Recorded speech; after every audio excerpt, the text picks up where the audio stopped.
Welcome back to London. It's the final day here. We started off the day by going to Portobello Road Market. We have been debating where to go or not, but the weather's not as bad as yesterday. It's a lot less windy. So we're going to do that first of all, see if we can get something to eat there. And then a little bit later on in early afternoon, we've got the National History Museum. And I said natural. National, yes. Natural. National. Okay, sorry. Natural History Museum. I'm not even going to take that out because I can't read. But anyway, it's that big history museum. You know the one. We're going there. So yeah. God.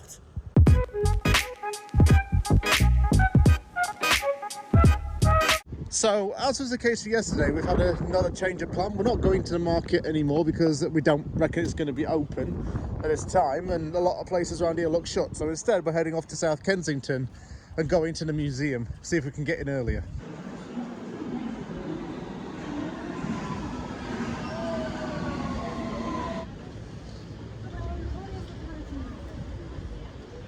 Look at the line to get in. It's going all the way around here, back down that street.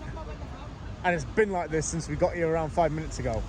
So people have probably been queuing up since 6 a.m. to get in. So what we did was we went to a cafe for about half an hour, came back, and now there's no line. Well, people are just walking in a straight line, but there's no long queue. So that's good. I think we can get in now.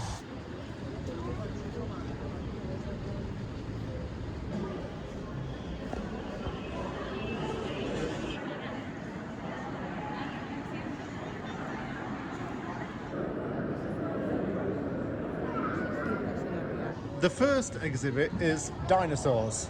They're reptiles who lived between 230 and 66 million years ago, lived on land, some could fly, some walked with straight legs tucked underneath their bodies, and others had very tiny arms.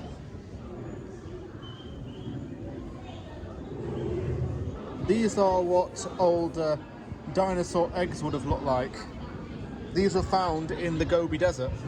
This is the cast of the skull of a Pachycephalosaurus, I believe it's pronounced. If you can say that quickly without any issues, then oh my god, you are a paleontologist. This is the Euophlacephalus, I think it's called. This is the tail. Cephalus. Yeah, that. You know, all dinosaurs didn't live at the exact same time, lived at different parts in history based on the conditions and the ability to adapt to different environments. The world's largest dinosaur settlement was discovered in Alberta, Canada. It was in the town of Drumheller, and I've actually been to it. I went when I was about 16 years old.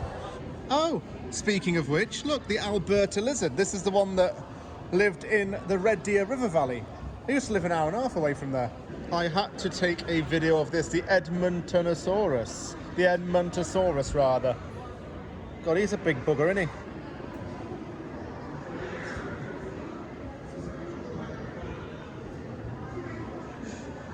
Up next is the mammals section. So you're probably going to see a woolly mammoth or something in this area.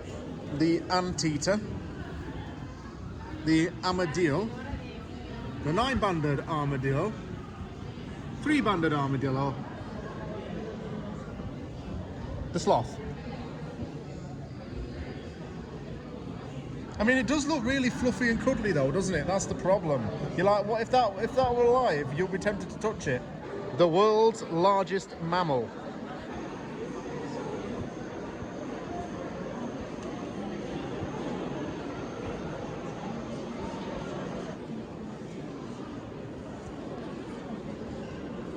Up next is the Orange Zone, which is the Centre for UK Nature and Zoology. Wasn't much to see in that area. It was mainly pickled animals from decades ago. Next is the Red Zone though, and I don't even know what that is.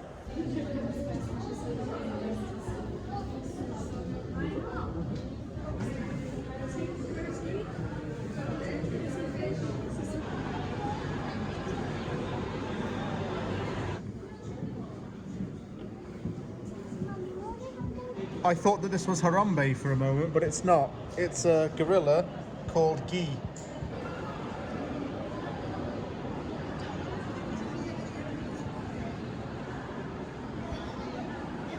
We're now in a giant room of fossils. All these old dinosaur fossils and other reptiles from thousands and even millions of years ago. That's the museum done. If I'd have stayed in there any longer, I don't know what we would have done. We're now going off to Borough Market, and to get there, we've got to get on either the Circle or the District line heading to Monument Station, then walking.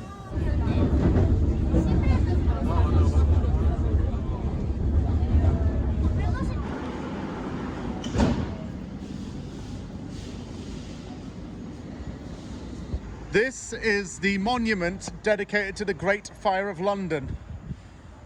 If I go up like this, you'll see the full thing.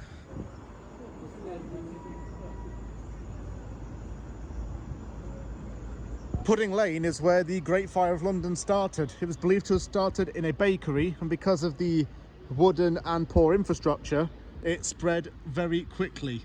Speaking of which, there is a baker's in the distance. There's a Greggs over there.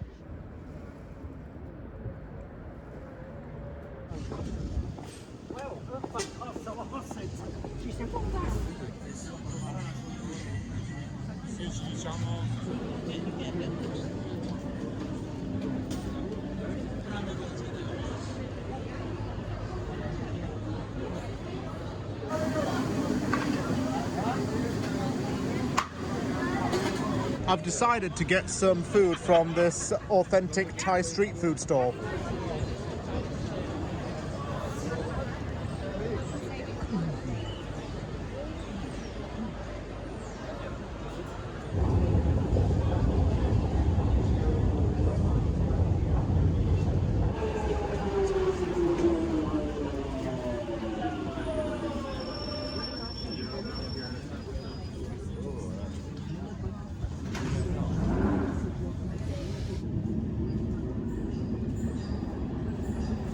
I'm now back at the hotel, and this will conclude the weekend in London. A lot of eating, a lot of drinking, a lot of walking around, as you would with a major tourist destination like this. But I've had a good time. I learnt a lot, seen a lot. Now it's back up north on Monday, home in time for the West Ham Wolves game. And I've got another trip planned next weekend anyway, so stay tuned for that. You'll see where I'm going and what I'm going to be doing. So this is the first trip down, another one to come. Take care, everybody, and I'll see you all next time.